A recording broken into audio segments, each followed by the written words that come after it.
इधर भोपाल से खबर, जहां बीजेपी की बैठक का दूसरा सत्र खत्म हो गया है। प्रधानमंत्री मोदी के जन्मदिवस से अभियान चलाया जाएगा। इस बैठक में तय किया गया दिसंबर तक सेवा अभियान चलाने का संकल्प लिया सभी ने। बूथ सशक्तिकरण को लेकर चर्चा हुई। थोड़ी देर में कोर कमेटी की बैठक हुई। पहले इस सत्र की बैठक में 2 प्रस्ताव पास हुए। केंद्र और राज्य सरकार की उपलब्धियों को लेकर प्रस्ताव आया।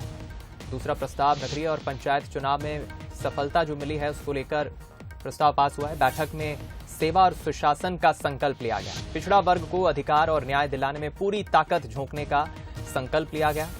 सीएम शिवराज की इस बैठक में जमकर तारीफ हुई, सराहना हुई।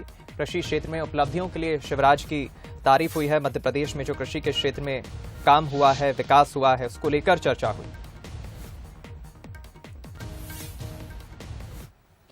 हम रुक करेंगे एग्जीक्यूटिव एडिटर मनोज सैनी जी का। इस खबर पर ज्यादा जानकारी देने के लिए और बातचीत करने के लिए हमारे साथ जुड़ गए।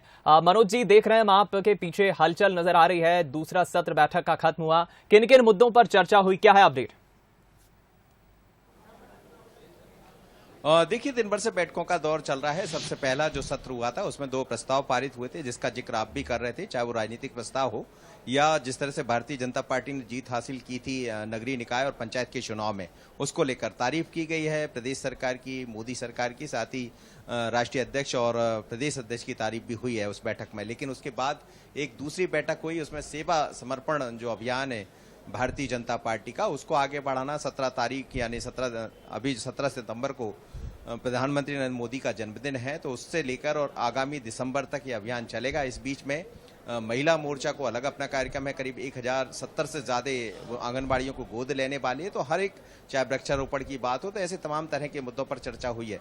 लेकिन इसके बीच में बूथ सशक्तिकरण की चर्चा भी हुई कि बूथ को और कैसे मजबूत किया जाए।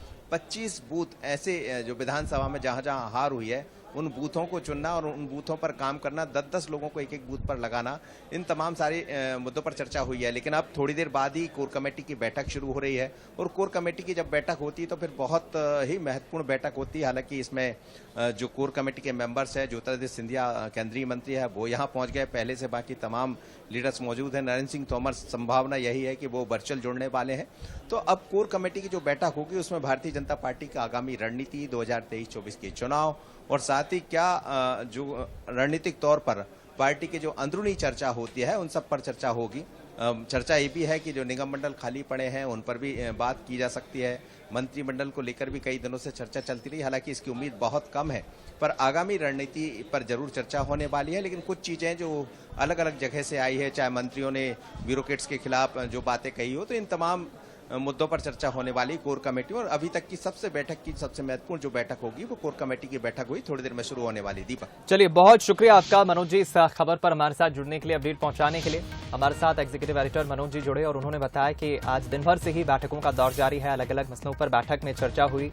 मुख्यमंत्री शिवराज सिंह चौहान सहित जो संगठन के सदस्य है वो मौजूद रहे।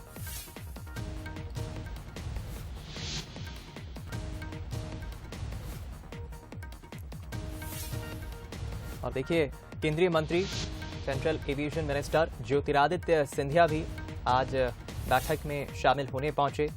कार्यकर्ताओं से, संगठन के सदस्यों से उन्होंने मुलाकात की, बातचीत की, संवाद किया।